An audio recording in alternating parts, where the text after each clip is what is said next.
where would you even learn that and realize it wasn't just you or just relational? Like my situation, I just thought was specific to our relationship. And I'm like, no, it's not. You're like, no, madam, this is what it's like to have sex with a 50-year-old man. Oh, what? Oh. What's particularly funny, though, is like before they admit they need to take the pill, where, they're just getting soft and they haven't yet accepted the fact that they need to do this. And that, I think, is a particularly raw, sensitive time for men. But I went through a period of several men that was happening to. And I was like, clearly, this is the problem I have. Clearly, it's my problem. Right. It must be your vagina. It must be something about you. Must be my elusive vagina. Right. Yeah. It was interesting, too, is on the flip side, they also, if they're single, are navigating this without a lot of information. Maybe they're thinking, oh, it must have just been that girl. Or, oh, we just had too many drinks. Mm-hmm. Because they don't want to think about now they're going to need it. So they also are kind of in this weird liminal space where they're not yet at the point where they're saying, hey, this is me. This is my lube in the drawer. Exactly. This is my dryness. Or this is my erection situation. This is what it's like. Welcome. This is 50. They're not there yet because it probably does take time for them to recognize, oh, this is a thing. This is an actual thing. Welcome to the My Aloof Vagina podcast, where we explore the distress and surprise of our midlife transitions. We take menopause seriously, but we don't take ourselves seriously. And we believe that learning what to expect in perimenopause can be entertaining. It's inevitable, so we may as well equip ourselves and have a good time. In this episode, you'll meet my friend Jen, who blew my mind last fall with her insights about sex over 50. What's the deal with these marathon lovemaking sessions guys are serving up to us as we get older? And what's a sure sign that your man is using Viagra and not telling you?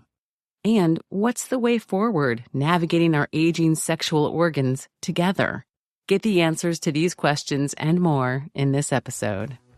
By the way, I would love to stay in touch. So please join my email list at sisterhood.myaloofvagina.com. You'll always be the first to know what's going on, and I promise not to spam you. At this point in my life, I'm just too lazy. I'm your host, Martha, and in this conversation, Jen and I revisit that mind-blowing revelation about what may be driving the changes we're noticing in our sexual encounters in the over 50 dating world. So I remember not long ago, maybe 6 months ago, you and I were sitting by the pool and I was talking about my then faltering entanglement and describing to you some things that had happened that I had been identifying as perimenopause problems, that I was identifying as issues with my body and all of these things. And there was a moment when you blew open my brain with just one comment.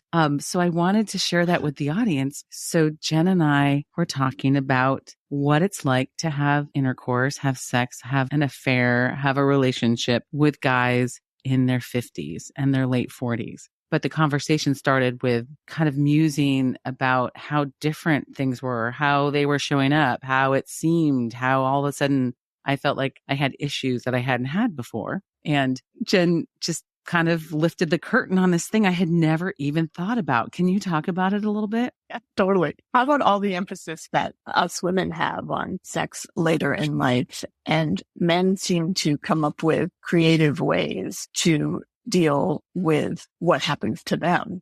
And the thing that I started noticing with men over 50 was that lovemaking went on for hours.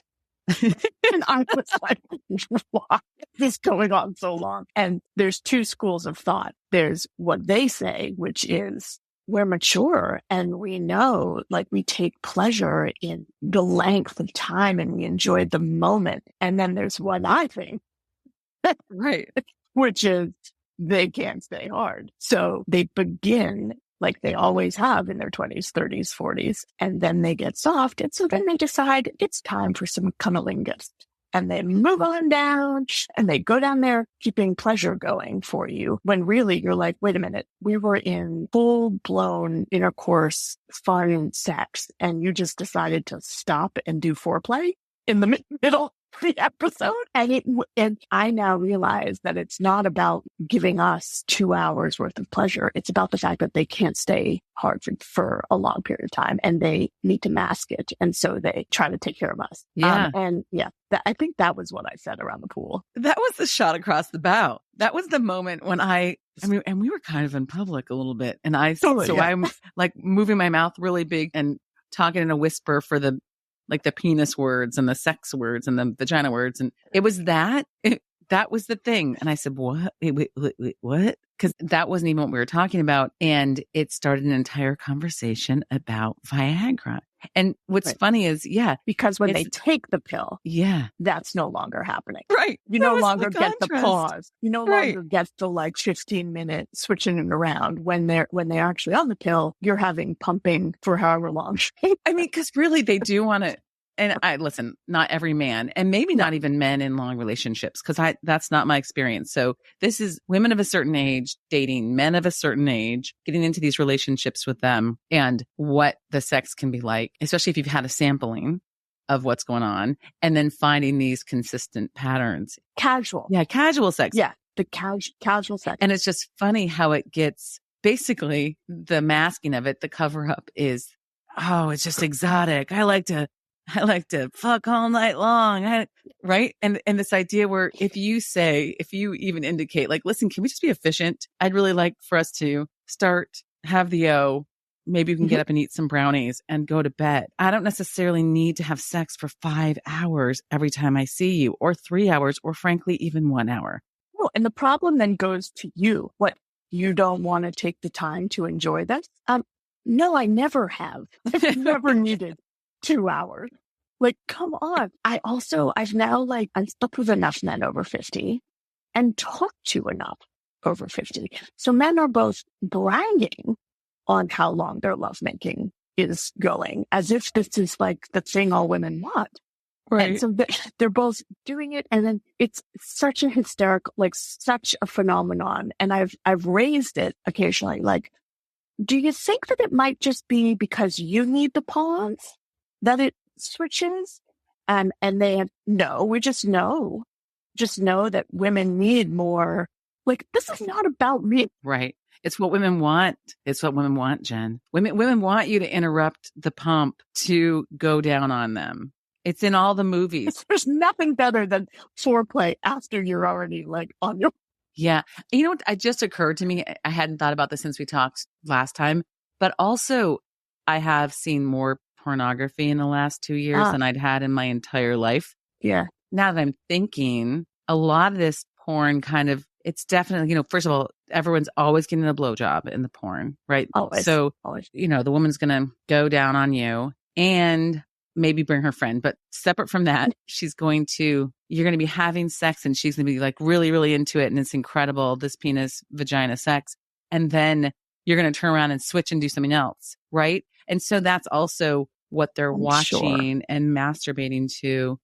And so, this is their tutorial, this instructional thing that this is women want to be moved and they want their position changed 14 times.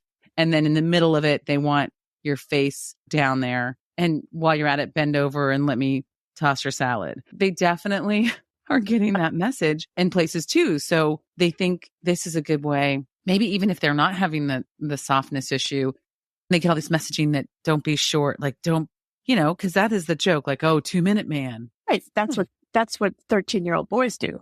Not 52-year-old men. Right. So these guys are still prowess involves length of time in addition to the Kama Sutra series for you during it. Maybe I would love to hear from other people than just us, but maybe there are women out there in their late 40s, early 50s who are now they're thinking, finally. Find me that one woman. Find me, because you are not the first person I've talked to about it. Okay, good, because I always think I can't apply my preferences to other people, and I feel like I'm pretty goal oriented, and so the shaming that I got, shaming is not the right word necessarily, but that I was so focused on getting it done or doing the thing that I know I like to do. Oh, well, maybe you're just not that adventurous, right?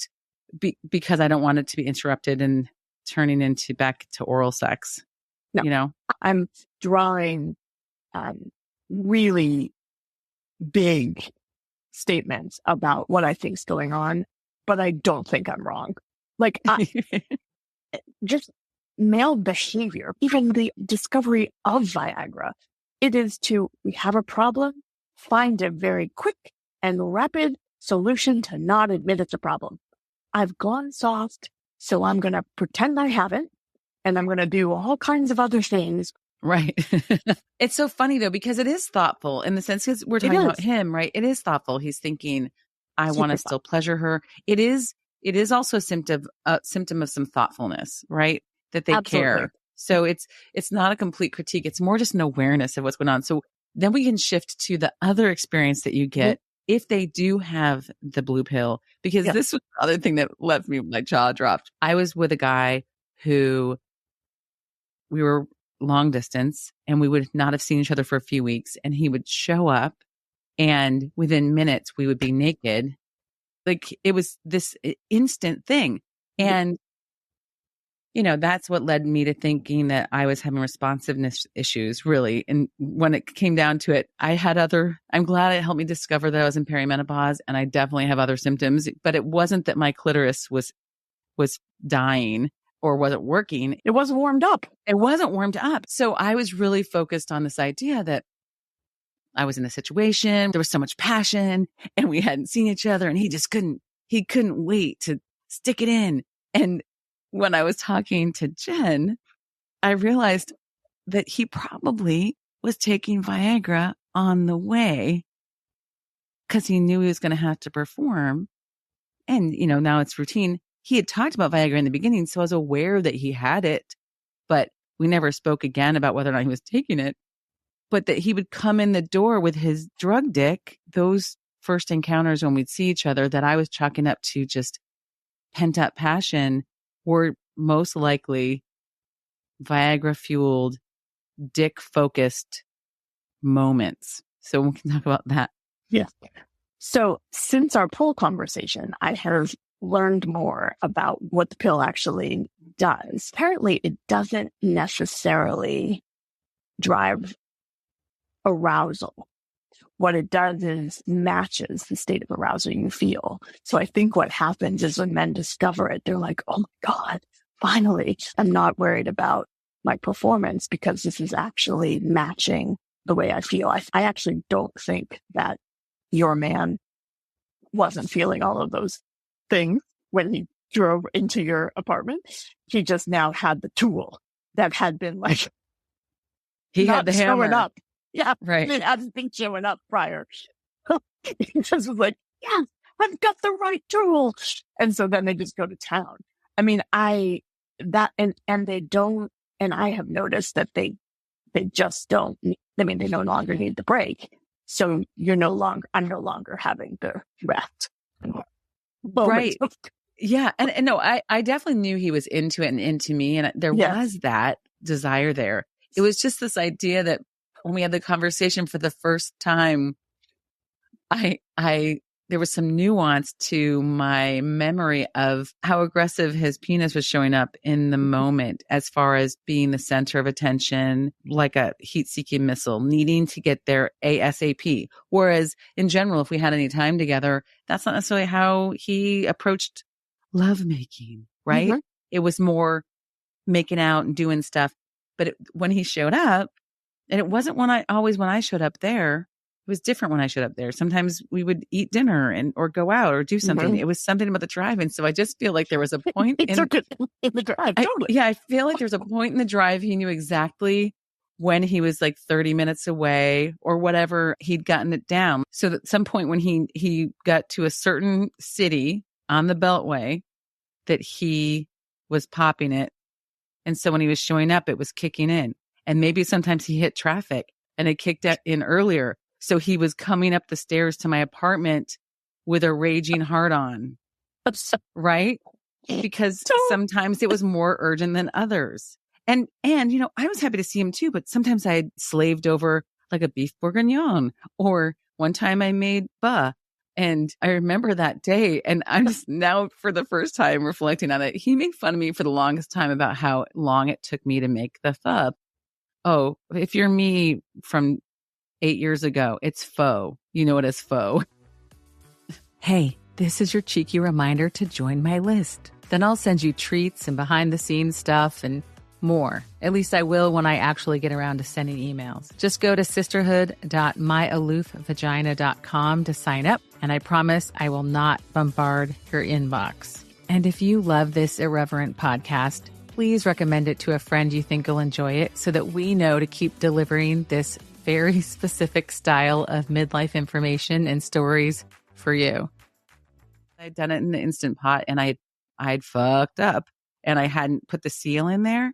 And so I thought it was cooking. He came and he goes, "Oh, wow, it smells amazing in here." But he was all, and I was like, "Oh no," in the kitchen trying to fix this problem. And I said, "Oh, go sit over there." And I remember looking over, and he was sitting there, and he was a little irritated. How long is it going to be till this is ready? And I thought it was because he was hungry. So I'm like cutting cheese and crackers and saying, "Well, here's something to eat." And he's like, no. It wasn't that he was starving, as I was thinking. That's why he cared about dinner not being ready. It was that he was probably sitting in that chair, hard as a rock, and I was not going for it. I was really focused on this recipe that needed to be, there were a lot of steps that were left. And I spent a lot of money on that meat. I'll tell you, I'll never make pho again. You could just buy it. It's much better. It's not that expensive. You don't need to make it yourself. It doesn't matter how delicious it is. But I'm remembering the pho story differently now. What the fuck was going on is that he was in the corner with his and with his machine operated tool, heavy artillery. Yeah, his hammer was ready to go. And it makes me feel kind of bad, because if we've been communicating about it, I would have, first of all, I would have had mercy on him. If he'd even said, "Listen, I took a pill for you, baby, and can you turn that thing off, and can we eat later?" I would have for sure done it. But we weren't communicating in that way, so I wasn't aware until you and I sat by the pool, and until just now. This is the first time I made the connection on a specific memory. I'm like, oh my gosh. Yeah. Oh my gosh. Yeah. But the beauty of it all, like, we're making fun of it. Yeah. Not making fun of it, but the beauty of it all is it is really about wanting to please us. Right. In addition to their own kind of ego, which is what I think we're centered on. There is an element of making sure that we're getting what we want. And you mentioned that earlier. And I do think that is beautiful. And so I don't want to, eliminate the fact that there is a thoughtfulness to it. Right. Well, and really this is just a PSA. It's the kind of thing that guys probably know and we don't know. And in that moment, you had cracked open access to this thing that I'd never thought of, because I had only dated younger men. I had never really had a relationship with anyone of that age. I'd had that span of celibacy, and I tend to date pretty close to my own age. And this was my first experience. And I remember, and maybe it was you, telling someone, "Oh yeah, he doesn't have to use it." Because the very first night he'd come, I remember he was fumbling around and looking for it, and then didn't find it. And then we had sex. And then in the morning he said, "Oh yeah, I mean, I thought I brought one. I was going to take it. I thought I was going to need it. And I didn't." And I was like, oh, so in my mind from then on, oh, he doesn't need it with me. And I never asked a follow-up question. And probably if we'd had a different relationship or it had continued, eventually it would have come up. Certainly if I'd had that conversation with you, I would have asked him, because I don't care if they take it. It's not anything that he would have to hide from me. And I don't think he was hiding it. I just never asked. I wasn't curious. It never occurred to me to inquire again. And he was so open about it in the beginning. I imagine he would have been open about it during, and then we could have had conversations, and it, "Hey, I'm not up for 2 hours tonight." Right. Or, "So take one," or, "Let's take our time tonight. Can you not take one?" Mm-hmm. And then we both would have had that tool in our arsenal for the intimacy. Right. And I would have known what I was getting into. Instead, I just never knew. I didn't know what kind of encounter we were going to have, and it was a surprise. And on fun, I would have maybe made sandwiches. I would have done something different if I had known he was going to show up and be irritated with a hard on, an erection in the corner of my kitchen. I mean, he just kept looking at me, and it wasn't with desire. It was with annoyance. And I you remember, thought it was the food.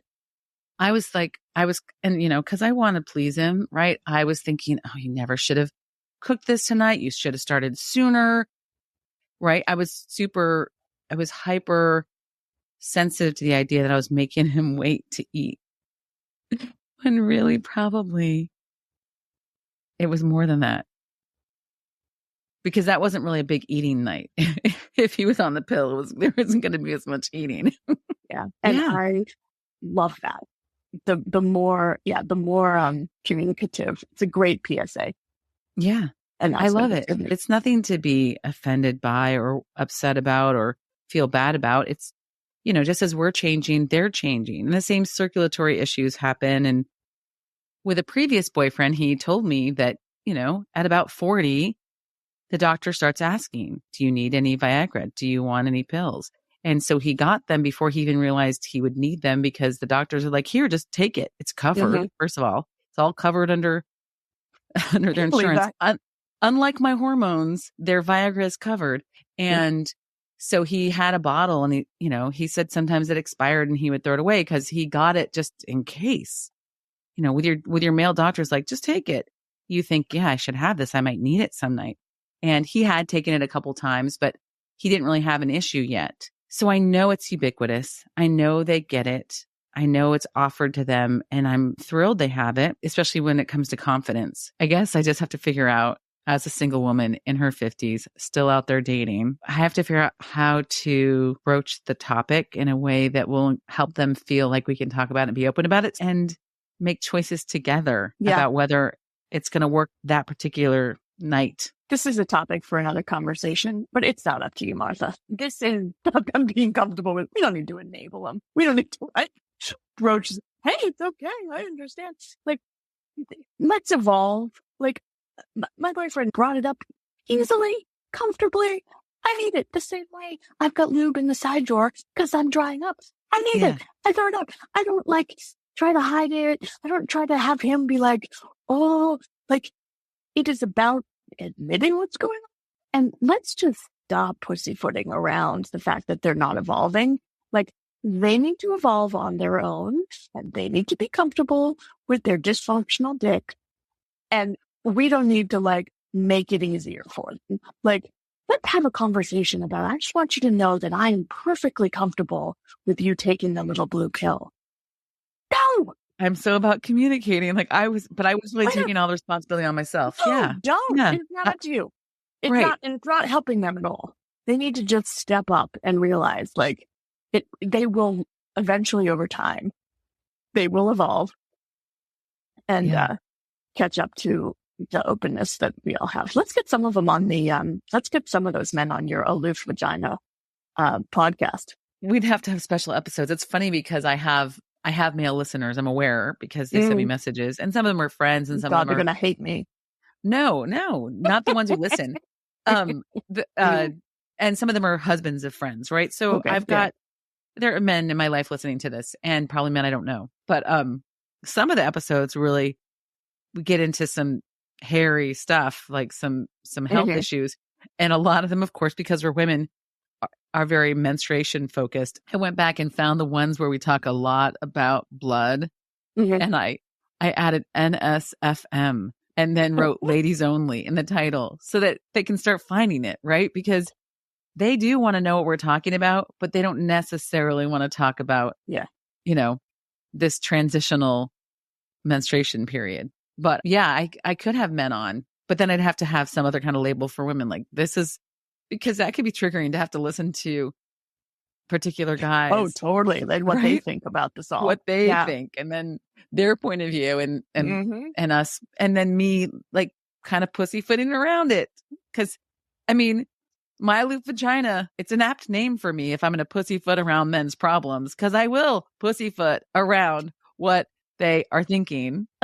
Because I want to protect their egos. It's one of my natural states. It's just, we're trained to do that. Yes, we are trained to protect their ego. It might be triggering for my audience for me to have a man on, because Martha, for fuck's sake, spit it out, right?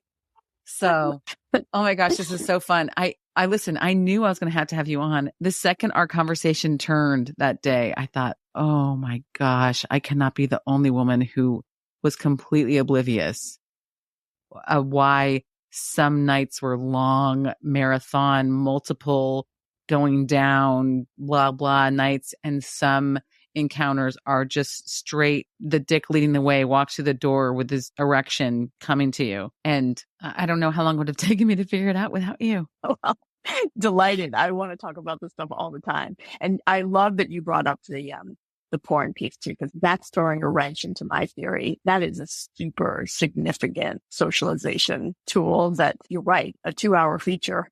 I mean, that's what they're learning. So that in itself is fascinating as well, because I suspect that a lot of what we're seeing now is that too, because they can take their time because they're not as like up on the pill. Yeah. So, and then they're like, oh, well, remember that 2-hour video I watched? This is what they did. So we'll just Chicks dig it. Chicks dig it when you throw them around and change direction. And then you say, hey, now it's POV. I'm licking your pussy. And you're like, wait a second. I was about to come. Right. And now why are you stopping? Right. Yeah. So I'm happy to talk about this stuff anytime you want. Oh gosh, Jen, I will have you on. I feel like we could just have a couple more cups of coffee or pool dates and come up with all sorts of things to talk about. It is a different experience when you haven't been married to a guy for a long time. It is a different experience starting the relationships at this stage.